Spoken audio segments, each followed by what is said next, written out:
Hello， 各位朋友，欢迎回到台湾家庭在德国。上一集影片我们吃火锅的时候有提到，德国中学的数学题目并没有很容易。今天我们实际来问一下我们家姐姐，最近一次数学考试考些什么？欢迎聪明的你一起来试做看看哦。影片最后也会有我个人的一些观察和想法，记得要看到最后哦。在今天的影片开始之前，先为我们频道儿童游学基金最大的赞助厂商德国 Emma Sleep 来一段工商服务时间。我们家在去年的这个时候换成 Emma 床垫和记忆枕，这一年来全家的睡眠品质都非常好。Emma 的总部在德国的法兰克福，他们有自己的实验室，超过40个国家都有给他不同的认证和奖项。Emma 床垫的特色就是在支撑力、抗干扰上都非常完美，就算旁边的人翻身起床上床都不会受到干扰，并且有100天免费试睡的服务。目前 Emma 提供全年度折扣力度最大的55折，还可以叠加本频道独家的88折优惠码，两者合并使用，保证是全网最优惠哦。没有任何方法比睡个好觉更能消除疲劳了。充足的睡眠更是成长中的小孩子长高最重要的条件。如果大家有购买或是替换床垫的需求，我们在影片下方有购买连结，并且帮台湾家庭在德国的观众争取到全品项88折的优惠码。不限购买的金额和项目，也可以搭配官网的折扣活动一起使用哦。因为它这个回弹性还蛮好的，就是不是那种传统记忆床垫，你睡下去或者踩下去，它就很难再回弹。你上次不是说你们有同学的姐姐去美国交换学生，然后她觉得美国的数学很简单，对，这是真的吗？是真的。今天黄千平考数学，然后我刚刚问他考怎么样，他说很难，随便问我一题我都不会。来，大家听听看，这题你会吗？德国的火车误点，这个大家都知道。现在他们的数学考题也有考这个，就是误点的几率。姐姐来跟我们讲一下考什么吧。好，所以一个题目就是说，有一个人，他8月份的时候，他就坐火车，然后他坐了4个火车，我们就需要 berechnen 说，坐一次火车在这4次里面有 Verspätung 有什么？误点，有误点是什么？所以呢，3次是没有误点，只是1次有误点。好，然后呢，我们有误点的几率就是12.3个 %。是的。没有误点的就是几率87.7，这个是误点几率。这个是没误点几率。一题就是说，做4次里面，其中有1次误点的几率。对，第二题就是他做4次没有误点，就4次都是 pünktlich， 都是准时的，的几率。然后还有一个 Aufgabe， 最后一个就是说要 mindestens 至少1次，是 verspätet 的。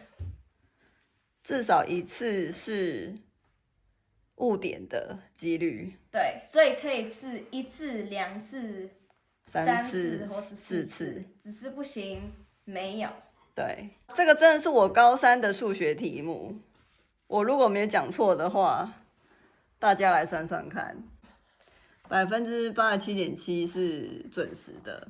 对，好，大家来算一下。我已经还给老师了。怎么样呢？大家在写的时候很崩溃。对，很崩溃。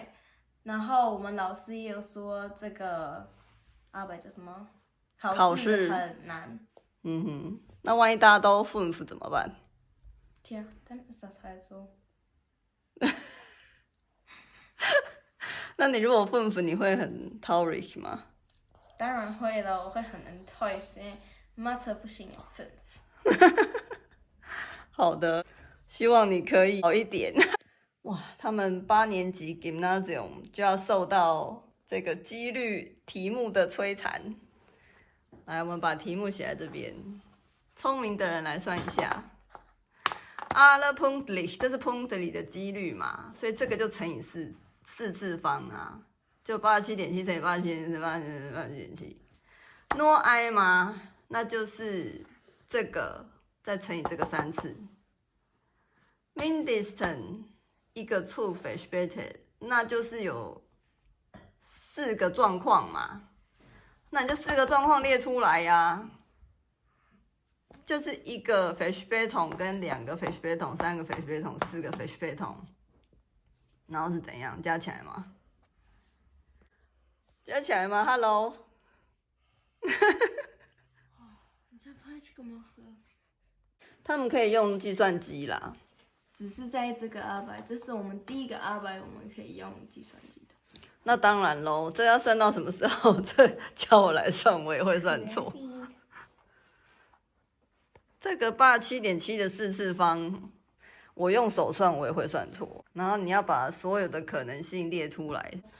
还有另外一题，就是说那个 Schwarzfager， 他们说呢，有就是有2% 的人是没买票的，然后98%的人有买票。那这3个人里面至少有1个人没买票的几率，会算吗？说要1减这样子啦。过了1-2个礼拜之后，他们数学老师终于把考卷改好发回来了。这是他们考几率的数学考卷No worries。然后这是那个轮盘有没有？它这边有00，这边有0。那你看这里00跟0，那我觉得好，那没有在这个 tabelle 里面，那就不算了。这都是几率 ，Oh my god！ 另外要拿一张纸写算式，考卷跟计算要分开写，然后他们都是用这种方格子写数学。其实这个排列组合在他们小学1年级的数学练习本上面也有，就是3个不同的可以有多少组合这样，然后4个有多少组合。就要小朋友用画出来。不知道你看了德国8年级的数学题目，有没有想出怎么解答呢？在漫长的中学时代，数学一直都是我非常巨大的烦恼。有千百次，我心中的疑问就是：为什么世界上要有数学这个可怕的科目？国中的时候，靠着每次考试之前把2本数学参考书做完，勉强可以维持成绩单上的分数。但这些都是假象。上了高中之后，参考书根本做不完，所以就开始一路的满江红。唯一侥幸考好的那一次，就是大学联考。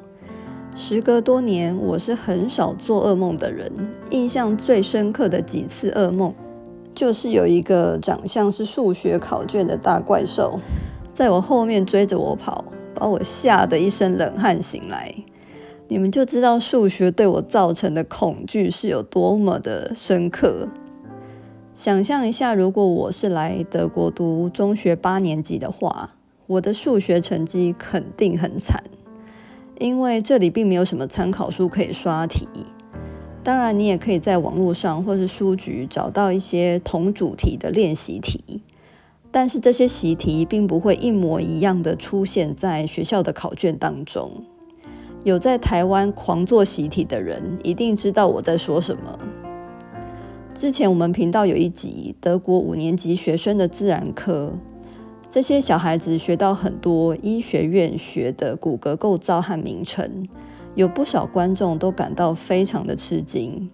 10岁的德国小孩能够接受这种难度吗？那是因为德国的小学只有4年，小学毕业的时候就已经进行第1次的分流了，大概只有不到一半的学生会拿到导师的推荐信进入普通中学。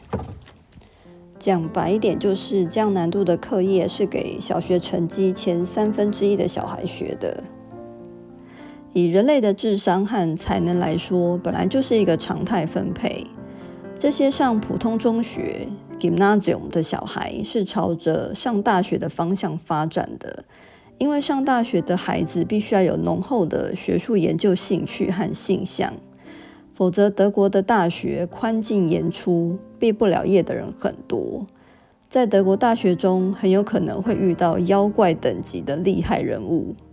他们这么优秀，大部分都是因为天分，还有浓厚的兴趣跟努力。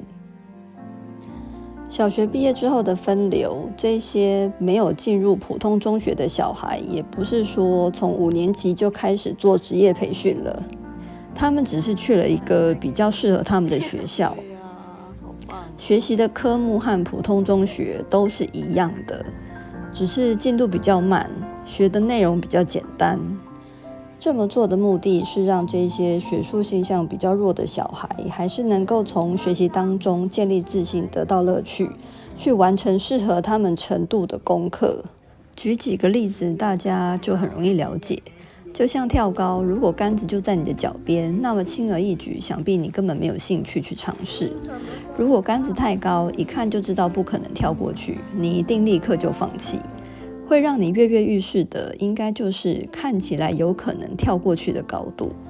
曾经听到有男生们说，太难追的女生或是自己送上门来的，他们都没兴趣。男生们会追的是那种感觉起来有可能会追到，但又不是100%有把握的那种有一点点挑战性的女生。在学习的情境下也是一样的。对于学生来说，太难和太简单都会导致学习动机低落。只有比学生的程度稍微难一点点，学生经过一些努力就可以完成的难度，才能引起学习动机，并且建立学生的成就感。我总觉得在欧美长大的小孩都给人感觉特别的有自信，我在德国观察到的也是这样。在这边的孩子，就算功课是全班最差的，也是充满自信。这点我觉得和在亚洲长大的孩子有非常大的不同。从弟弟上幼儿园开始，我就深切地感受到，整个受教育的过程都是建立孩子自信心的过程。我认为小学毕业的分流是合理的，对于老师来说也比较好教。我记得我的国中数学老师就经常在抱怨班上的学生程度分歧太大，他不晓得要怎么教。在我成长的过程中，不管是哪一个阶段的老师，都花费很多的时间在责备功课不好的同学，导致功课不好的小孩自信心低落，觉得自己是个失败者。每次考试之后，不管是周考、段考，老师们都要花半节课的时间在骂考不好的同学。然而德国老师并不会这么做。之前有某一集的影片，我有提到德国的成绩单是密封的，只给家长看，属于学生的个人隐私。德国老师很少在课堂中直接谈论某个学生考好或是考坏，顶多就是说这次考试有没有人1分，或是有几个同学拿到1分。世界上没有完美的制度，小学毕业的分流多年来也遭受到许多的批评。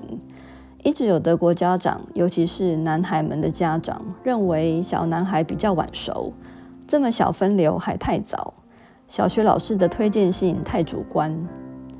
然而后续的追踪研究显示，小学老师的判断有97%以上的准确度。有些华人家长会觉得没有拿到小学老师的推荐信就是被判死刑了，小孩子就不能上大学了，这个想法也是错的。并不是说没有上 Gymnasium 的小孩就上不了大学。在德国的某些地方，像是我们汉堡，不需要小学老师的推荐信，一样可以上 Gymnasium。至于推荐信太主观这件事情，我们在职场上，主管或是上级领导给我们的考绩，不也是很主观吗？我并不是什么教育专家，我只是一个普通的母亲和家庭主妇。来德国之前，在台湾土生土长，曾经在台湾的中学任教的正职老师，这些都是我个人的观点和观察，没有要代表谁，也不是正确的标准答案，仅供大家参考。自媒体的价值在于经验的分享交流，也欢迎你们留言告诉我你们的看法哦。如果今天的影片内容对你有一点小小帮助的话，也欢迎你利用超级感谢在留言区支持我们的频道，或是加入频道会员，跟我们一起赞助小孩子出国游学。那么今天非常谢谢你的观看，那我们就下次见喽，拜拜。